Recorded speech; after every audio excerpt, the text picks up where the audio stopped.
여러분, 안녕하세요. 오늘 제 이야기를 들려드리려고 합니다. 저는 한지은이라고 해요. 지금 제 손에는 오래된 사진 한 장이 쥐어져 있습니다. 사진 속엔 웃고 있는 한 가족이 있어요. 아버지, 어머니, 그리고 어린 저요. 우리는 행복했습니다. 아버지는 작은 식당을 운영하셨고, 어머니는 한울저택에서 가정부로 일하셨어요. 저는 대학생이었고요. 평범하지만 따뜻한 가족이었습니다. 하지만 그 웃음은 10년 전 그날 완전히 사라져 버렸어요. 어머니는 한울저택이라는 곳에서 돌아가셨습니다. 계단에서 떨어졌다고 했어요. 경찰은 사고사라고 결론 내렸지만 저는 알고 있어요. 그건 사고가 아니었습니다. 누군가 어머니를 죽인 거예요. 10년이 지난 지금 저는 다시 그 저택으로 돌아왔어요. 이번에는 가정부로요. 진실을 밝히기 위해서입니다. 제게는 복수해야 할 이유가 있었고 밝혀야 할 진실이 있었습니다. 여러분께 들려드릴 이야기는 한 딸의 처절한 복수극이에요. 10년 전 그날을 저는 평생 잊을 수 없을 겁니다. 5월의 따뜻한 봄날이었어요. 벚꽃이 흩날리던 아름다운 날이었죠. 저는 대학교 2학년이었고 그날 중간고사를 마친 참이었습니다. 기분 좋게 집으로 돌아가는 길이었어요. 어머니는 한울저택에서 가정부로 일하고 계셨습니다. 저택 주인은 최 회장이라는 분이었어요. 건설업으로 큰 돈을 번 사람이었죠. 강남에 큰 저택을 가지고 있었고 회사도 여러 개 운영하고 있었습니다. 어머니는 거기서 15년 넘게 일하셨어요. 제가 어렸을 때부터요. 저를 대학까지 보낼 수 있었던 건 다 어머니 덕분이었습니다. 어머니는 새벽 일찍 나가서 밤늦게 돌아오셨지만 한 번도 힘들다는 말씀을 하지 않으셨어요. 오히려 저한테 공부 열심히 하라고, 좋은 직장 들어가라고 격려해 주셨죠. 그날 저녁 6시쯤이었어요. 어머니한테서 전화가 왔습니다. 평소와는 다른 목소리였어요. 떨리고 있었습니다. 엄마 무슨 일이냐고 물었더니 어머니는 조심스럽게 말씀하셨어요. 저택에서 이상한 일을 봤다고요. 회장님이 누군가와 크게 다투는 걸 봤다고 하셨습니다. 그게 뭔데요? 제가 물었더니 어머니는 전화로는 말하기 어렵다고 하셨어요. 더 자세한 건 집에 와서 말씀해 주신다고 하셨습니다. 저는 불안했어요. 어머니 목소리가 너무 떨리고 있었거든요. 빨리 집에 올 수 있냐고 물으셨어요. 저는 그러겠다고 했습니다. 하지만 그게 마지막 통화가 될 줄은 몰랐어요. 그날 밤을 저는 평생 후회하며 살고 있습니다. 제가 더 빨리 갔더라면, 제가 더 자세히 물어봤더라면 어머니를 살릴 수 있었을까요? 밤 11시쯤이었어요. 저는 도서관에서 공부를 하고 있었습니다. 갑자기 휴대폰이 울렸어요. 모르는 번호였습니다. 받았더니 경찰서에서 걸려온 전화였어요. 경찰관이 말했습니다. 한미숙 씨 보호자 맞냐고요. 제 어머니가 한울저택 계단에서 떨어져 돌아가셨다고요. 저는 그 자리에서 주저앉았어요. 믿을 수가 없었습니다. 방금 전까지 통화했던 어머니가 돌아가셨다니요. 핸드폰을 떨어뜨렸고 주변 사람들이 놀라서 저를 쳐다봤어요. 저는 비명을 지르며 밖으로 뛰쳐나갔습니다. 아버지한테 전화했어요. 아버지도 이미 경찰서에서 연락을 받으신 상태였습니다. 저희는 서둘러 한울저택으로 향했어요. 저택에 도착했을 때는 자정이 넘은 시간이었습니다. 경찰차 불빛이 번쩍이고 구급차가 서 있었습니다. 저택 앞에는 구경꾼들이 모여 있었어요. 무슨 일이냐고 사람이 죽었다며 수군거렸습니다. 저는 경찰을 뚫고 안으로 들어갔어요. 현관을 지나 계단 쪽으로 갔습니다. 그곳에 어머니가 계셨어요. 어머니는 하얀 천으로 덮여 계셨어요. 저는 천을 걷어내고 어머니 얼굴을 봤습니다. 너무 차갑고 창백했어요.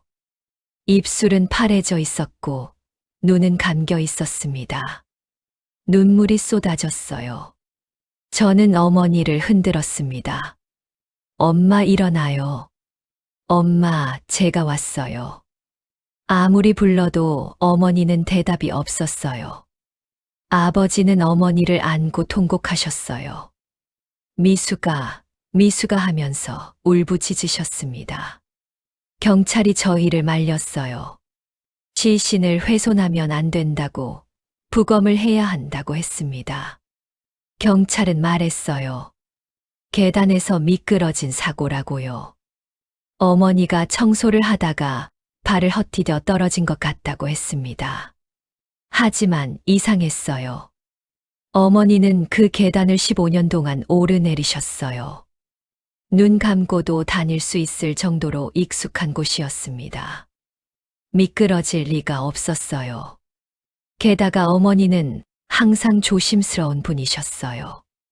청소할 때도 미끄럼 방지 신발을 신으셨고, 계단은 특히 더 신경 써서 청소하셨거든요. 저는 현장을 살펴봤어요. 계단 난간이 부러져 있었습니다. 목재 난간이 중간에서 뚝 부러져 있었어요. 바닥에는 어머니의 신발이 벗겨져 있었습니다. 한 짝은 계단 위에, 한 짝은 아래에 있었어요. 그리고 계단 위쪽 벽에 이상한 자국이 있었습니다. 마치 누군가 손으로 벽을 짚은 것 같았어요. 손자국처럼 보였습니다. 저는 경찰한테 다시 조사해달라고 애원했어요. 이건 사고가 아니라고, 누군가 어머니를 밀친 것 같다고 말했습니다. 저 난간을 보라고, 부러진 각도가 이상하지 않냐고, 저 벽의 자국은 뭐냐고 물었어요. 하지만 경찰은 제 말을 믿지 않았어요. 난간이 오래돼서 부러진 것 같다고, 벽 자국은 청소하다 생긴 거라고 했습니다. 사고로 결론 지었어요. 나중에 알게 됐지만 최 회장의 영향력 때문이었어요. 경찰서장이 최 회장과 골프 친구였고, 최 회장이 여러 차례 경찰서에 기부를 했었습니다. 그래서 사건을 덮으려고 한 거예요.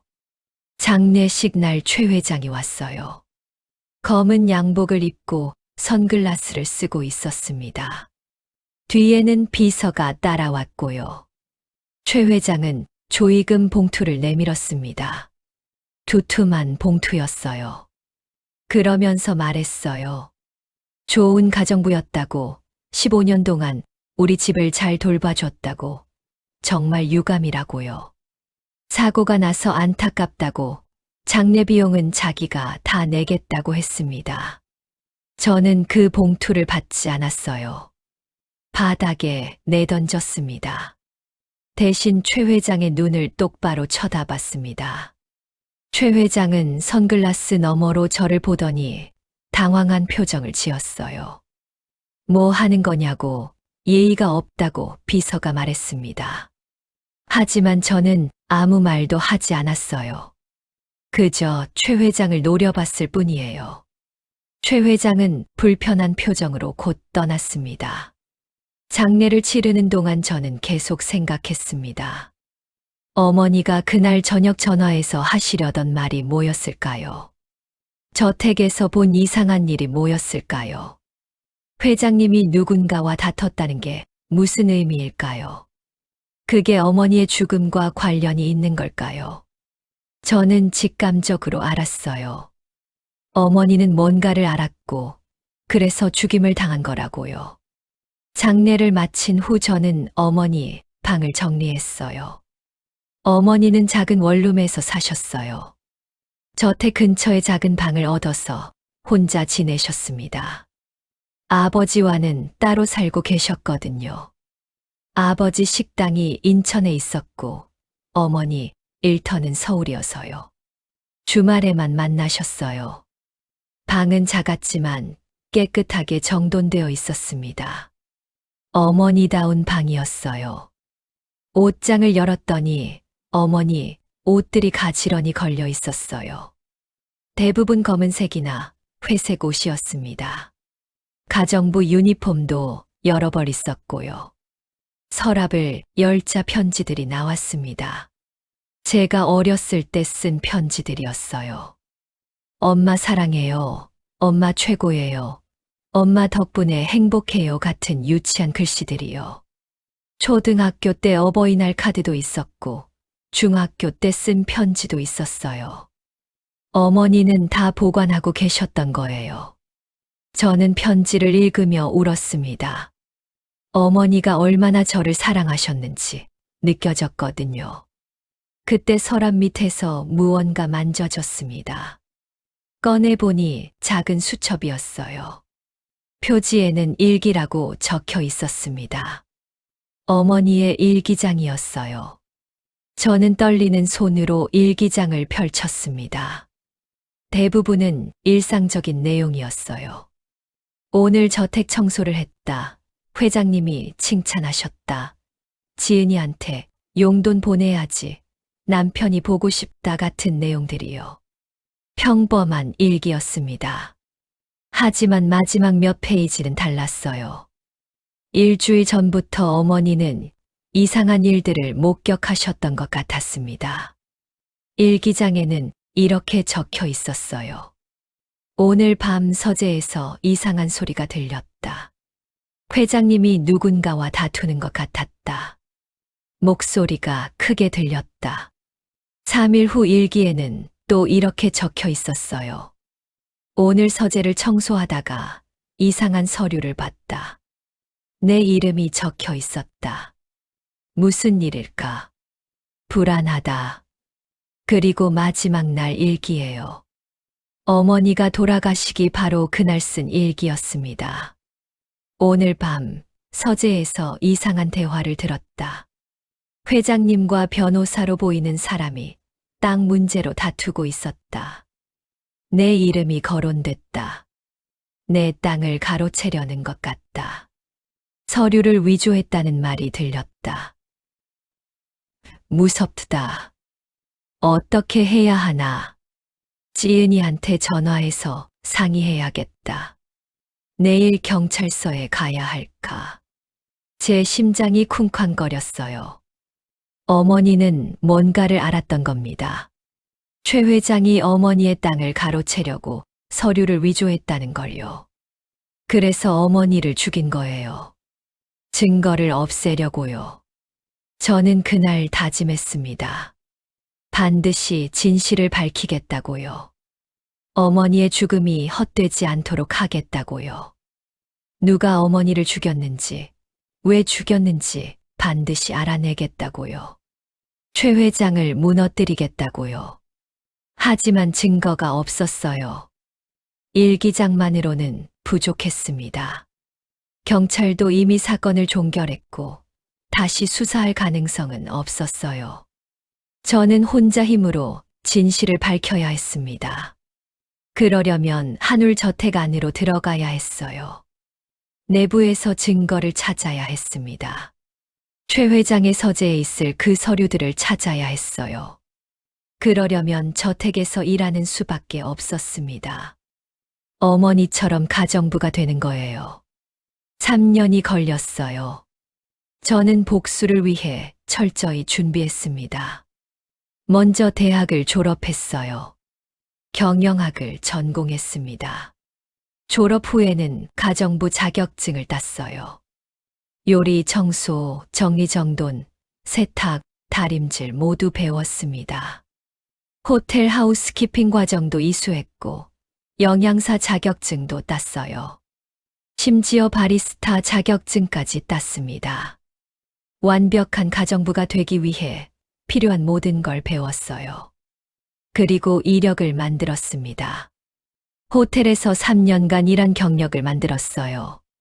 실제로 호텔에서 아르바이트를 하면서 추천서도 받아뒀습니다. 그리고 이름을 바꿨어요.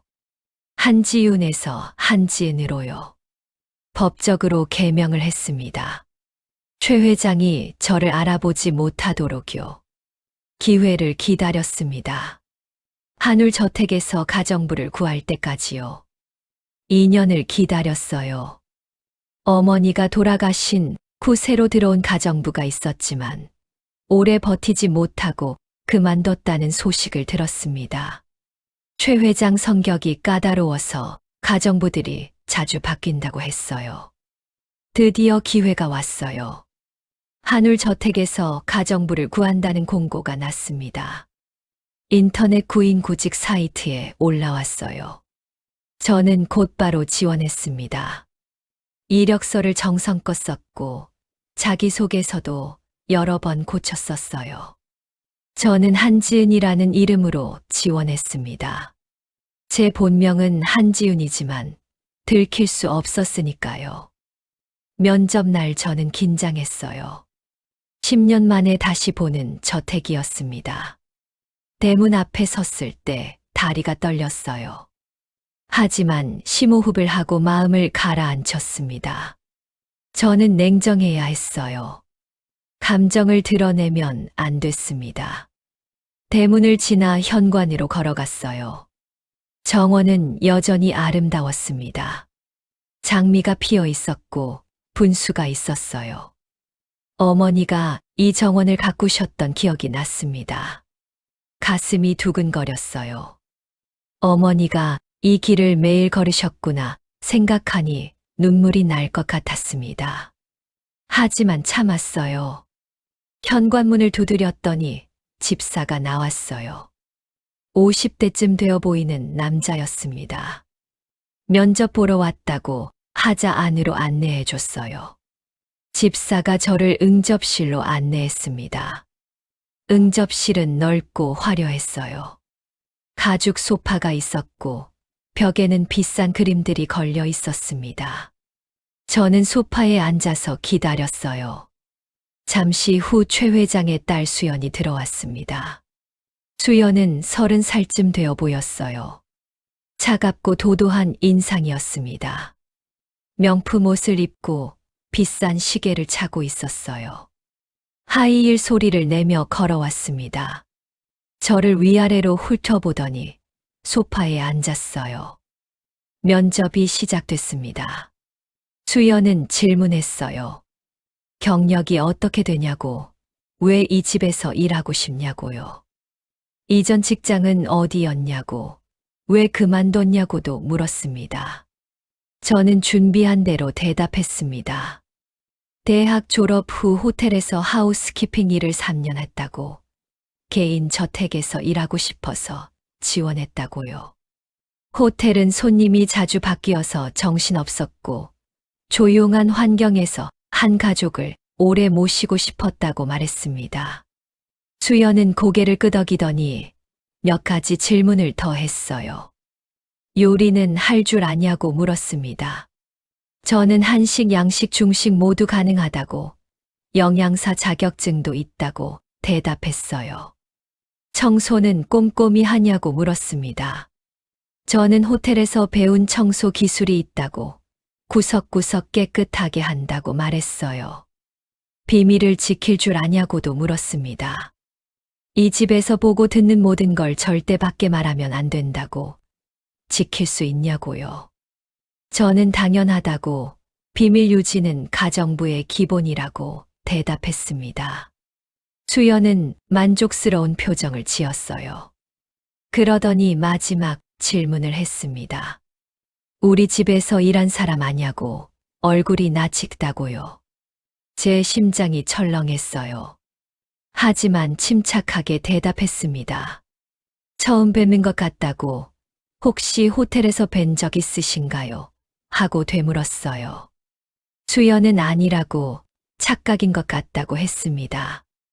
면접이 끝나고 일주일 후 합격 통보를 받았어요. 저는 안도했습니다. 첫 관문을 통과한 거였어요. 이제 저택 안으로 들어갈 수 있게 됐습니다. 복수의 시작이었어요. 일주일 후 저는 한울 저택에서 일하기 시작했어요. 제 방은 2층 끝 작은 방이었습니다. 집사가 안내해 줬어요. 방은 작았지만 깨끗했습니다. 침대, 책상, 옷장이 있었어요.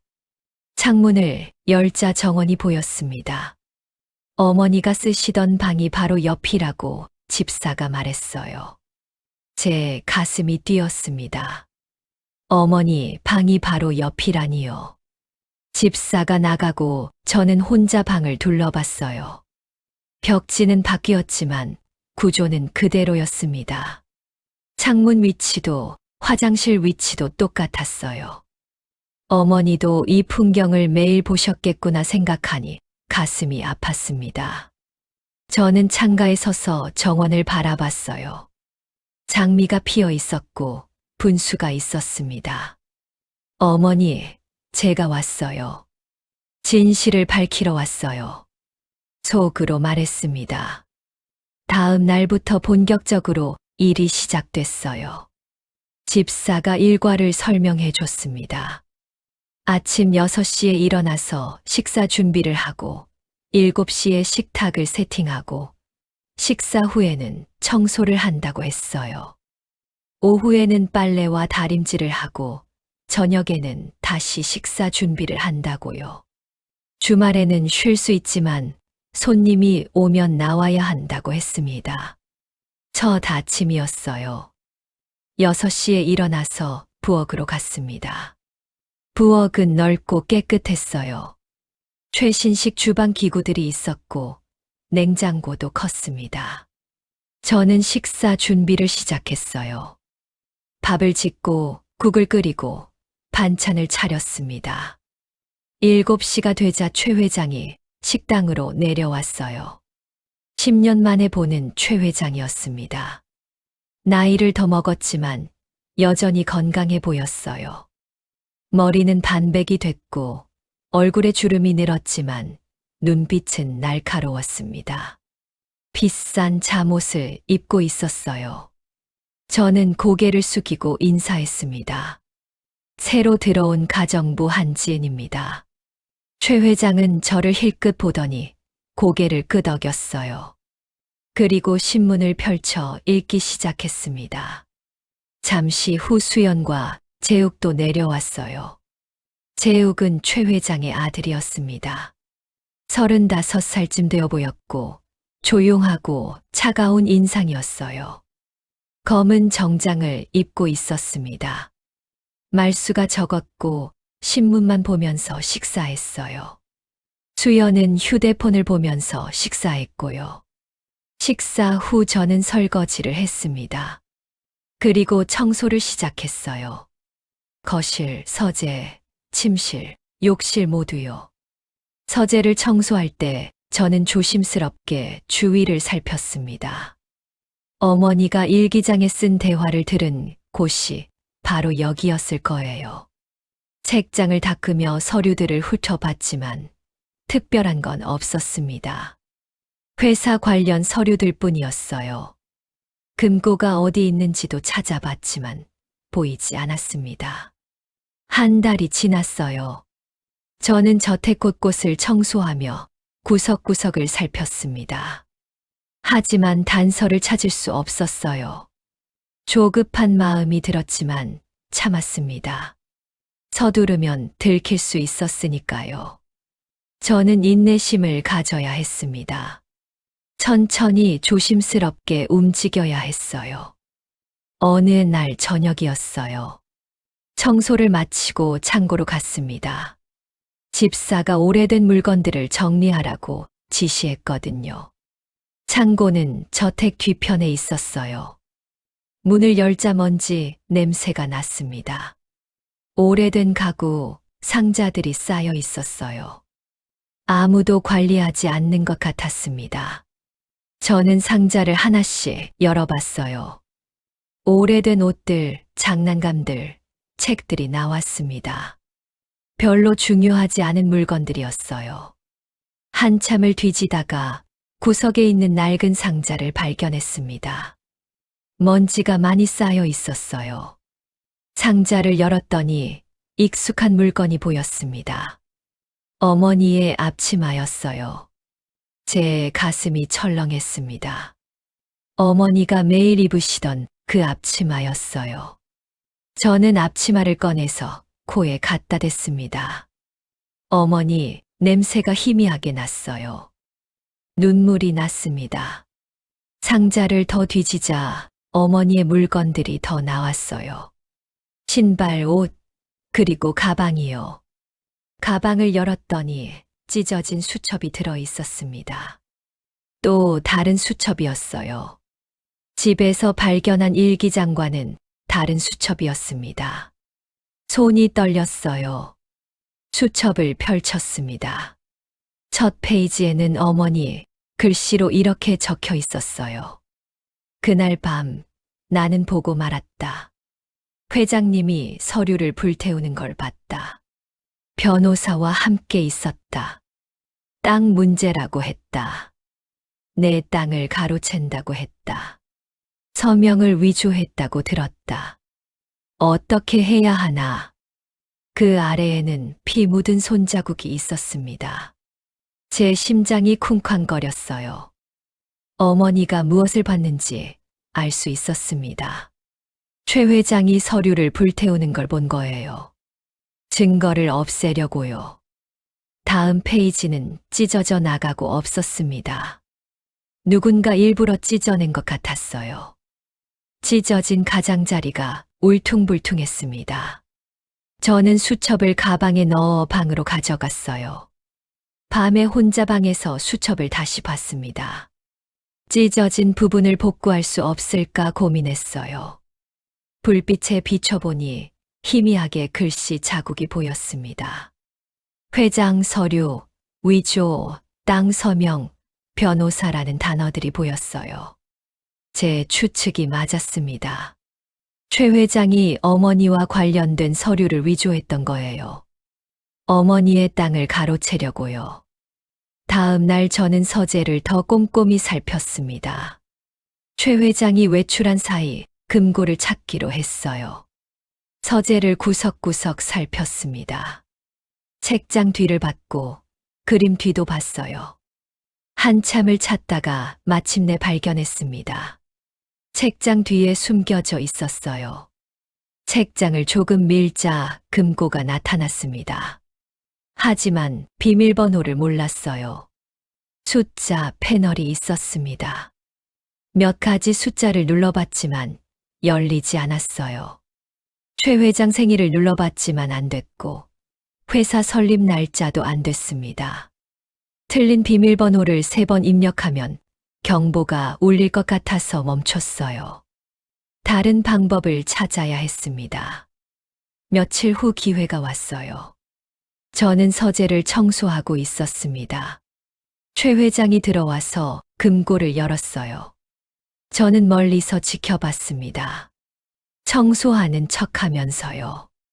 최 회장이 숫자를 누르는 걸 봤습니다. 0827이었어요. 제 기억력이 좋았기 때문에 한 번에 외웠습니다. 아마 생일이나 기념일인 것 같았어요. 하지만 금고를 열 기회가 없었습니다. 최 회장이 집에 있을 때가 많았거든요. 외출할 때도 수연이나 재욱이 집에 있었고요. 혼자 있을 때를 기다려야 했습니다. 한 달쯤 지났을 때 최 회장이 출장을 간다는 소식을 들었어요. 3일 동안 지방에 간다고요. 수연도 친구 결혼식 때문에 주말에 부산에 간다고 했어요. 재욱은 회사에서 야근한다고 했고요. 저는 기회라고 생각했습니다. 토요일 밤 모두가 없을 때 서재로 가기로 했어요. 그날 밤이 왔습니다. 저는 11시까지 기다렸어요. 집사도 자기 방으로 들어갔고 저택은 조용했습니다. 저는 조심스럽게 방문을 열고 복도로 나왔어요. 계단을 내려가 1층으로 갔습니다. 서재 문 앞에 섰어요. 심장이 미친 듯이 뛰었습니다. 문을 열고 들어갔어요. 서재는 어두웠습니다. 손전등을 켜고 금고가 있는 곳으로 갔어요. 책장을 밀고 금고 앞에 섰습니다. 손이 떨렸지만 침착하게 숫자를 눌렀습니다. 0827을 입력했어요. 찰칵 소리가 났습니다. 금고가 열렸어요. 저는 안도의 한숨을 쉬었습니다. 금고 안을 들여다봤어요. 여러 서류가 있었습니다. 하나씩 꺼내서 봤어요. 회사 관련 서류들이었습니다. 계약서, 통장 사본, 인감증명서 같은 것들이요. 한참을 뒤지다가 맨 밑에서 노란 봉투를 발견했습니다. 봉투에는 비밀이라고 적혀 있었어요. 빨간 글씨였습니다. 꺼내서 열었더니 계약서가 들어 있었습니다. 제 손이 멈췄어요. 계약서 맨 위에 어머니 이름이 적혀 있었습니다. 한미숙.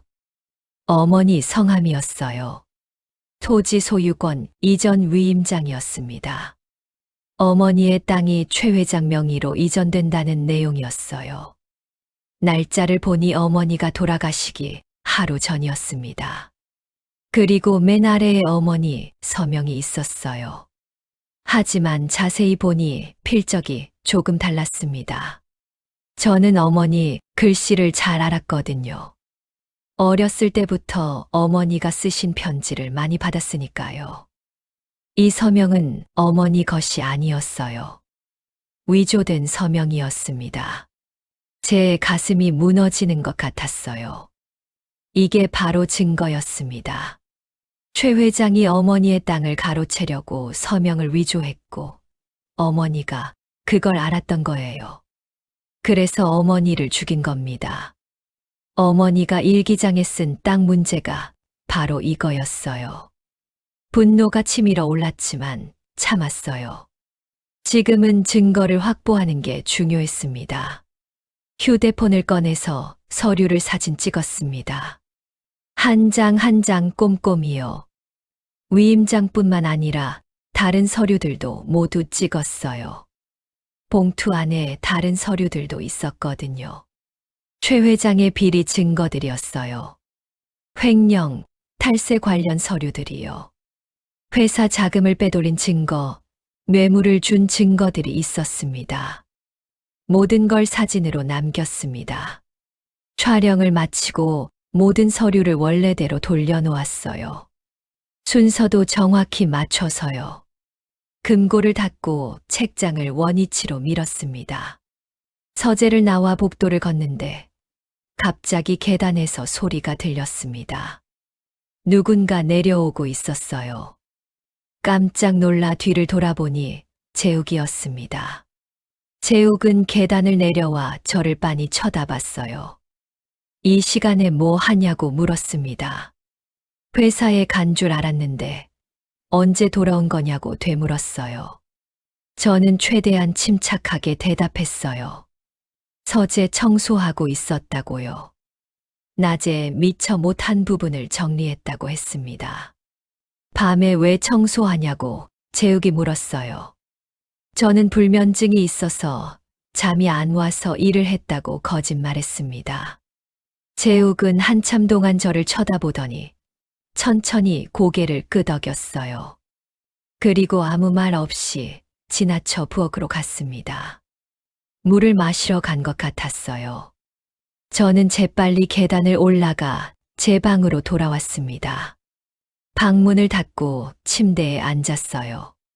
심장이 미친 듯이 뛰고 있었습니다. 들킨 걸까요? 의심받은 걸까요? 금고를 여는 걸 봤을까요?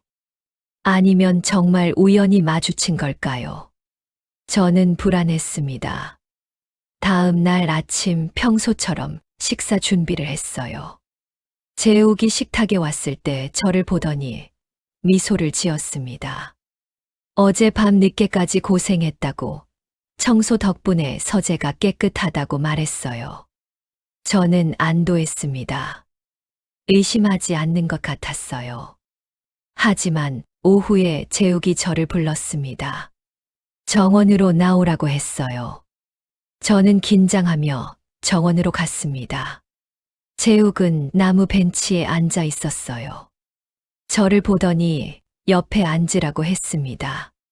저는 앉았어요. 재욱은 한참 동안 말이 없었습니다. 그저 정원을 바라볼 뿐이었어요. 저는 초조하게 기다렸습니다. 무슨 말을 하려는 걸까요? 그러다 재욱이 천천히 입을 열었습니다. 당신이 누구냐고요? 진짜 이름이 뭐냐고요? 한지은이 맞냐고 물었어요. 제 심장이 철렁했습니다. 저는 그렇다고 대답했어요. 한지은이 제 이름이라고요. 재욱은 고개를 저었습니다.